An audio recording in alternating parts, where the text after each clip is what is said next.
Welcome back to the channel. We are going to talk about something very exciting today, and in my opinion, the most important aspect of filmmaking, and that is pre-production. So stick around to the end of the video because I'm going to answer all of your questions about pre-production and even lay out all of my steps in my process so that way you can get the absolute most out of your pre-production phase. So think of pre-production like a compass. It is your guide, your roadmap to get to where you want to go. And if at any moment you feel like you're unsure about a camera angle, lighting, or even a section of your edit, you should be able to refer back to everything that you laid out in your pre-production phase to be able to answer some of those difficult questions throughout your filmmaking process. Now, when you're producing a project, I don't care if it's a 10-episode docuseries or you're just producing an interview for a corporate client, there's always two things that you need to make sure that you answer before you even get into your pre-production phase. And that is creating the concept or theme of your project and the ending. What message are people going to walk away with after they've watched your project or film or docuseries,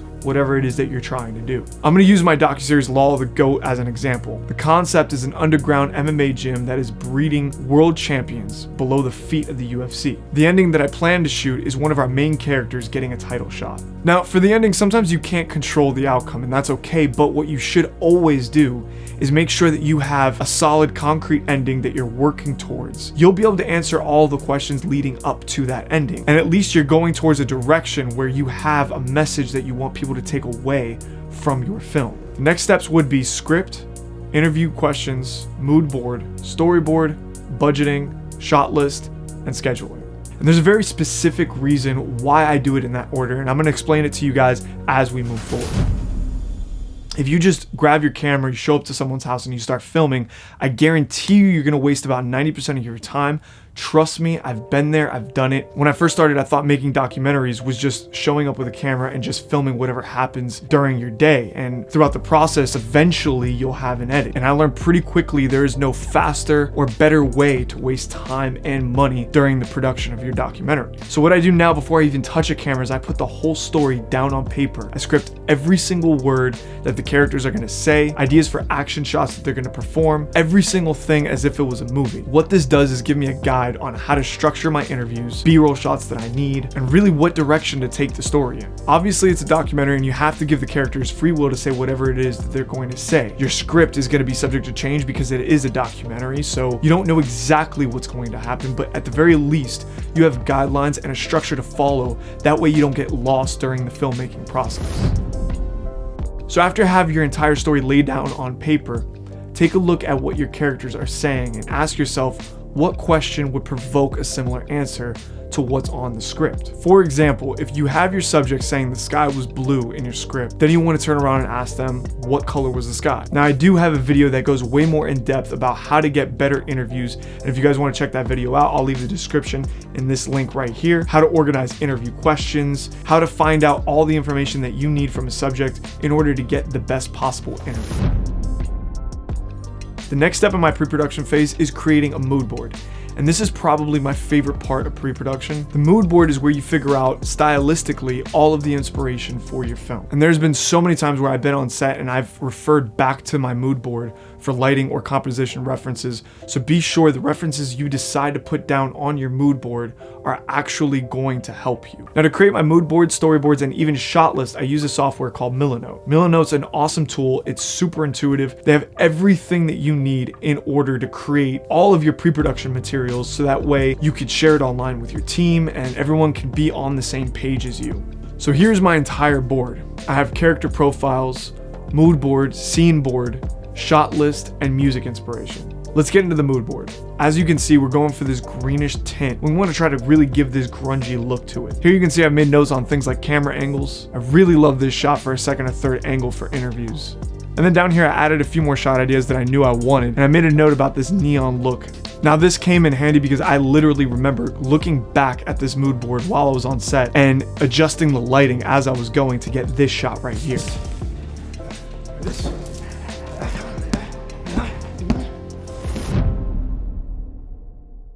A lot like your script, a storyboard is a map of your production, but instead of using words, it uses images. Let me show you what I mean.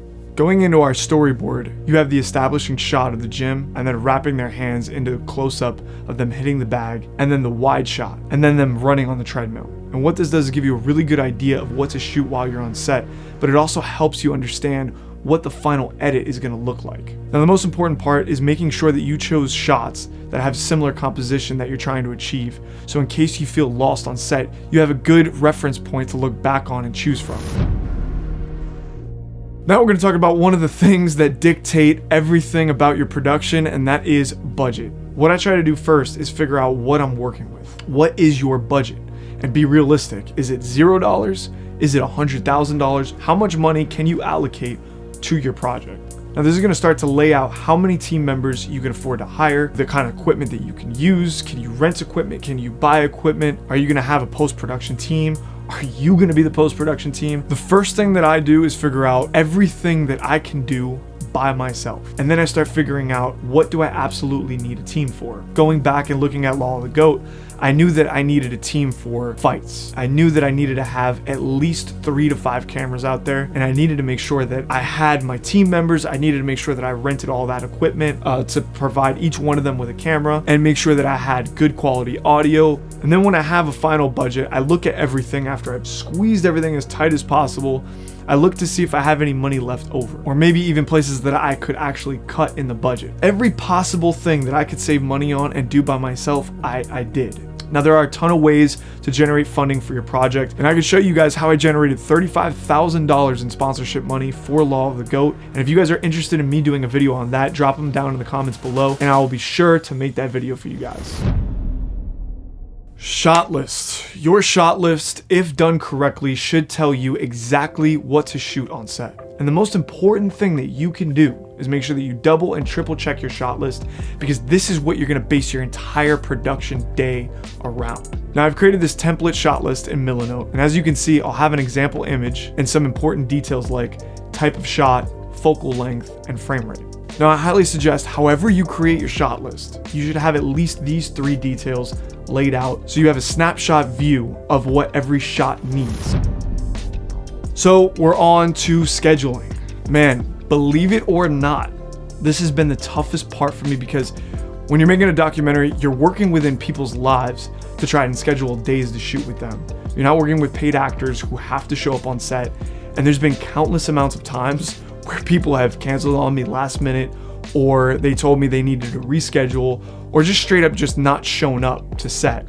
And it's wasted a lot of my time, and what that does is that bumps a day in your schedule, and it has a ripple effect over your entire scheduling process. But you have to be patient. You have to make sure that you're able to pivot your scheduling, and you have to make sure that you're constantly adapting and changing to whatever it is that you can do. So that's it for pre-production. This was a serious undertaking of a video. I hope you guys learned something. I hope you guys enjoyed it. Do me a favor, guys, hit that like button and subscribe to the channel if you haven't already. You have no idea how much that actually helps me out. I'm trying to grow this channel, and I want to make sure that I can continue to give you guys valuable content that hopefully helps you sell your documentary projects. If you guys have any questions, please drop them in the comments down below. I'll be sure to answer that as quickly as I possibly can, and I will see you guys in the next video.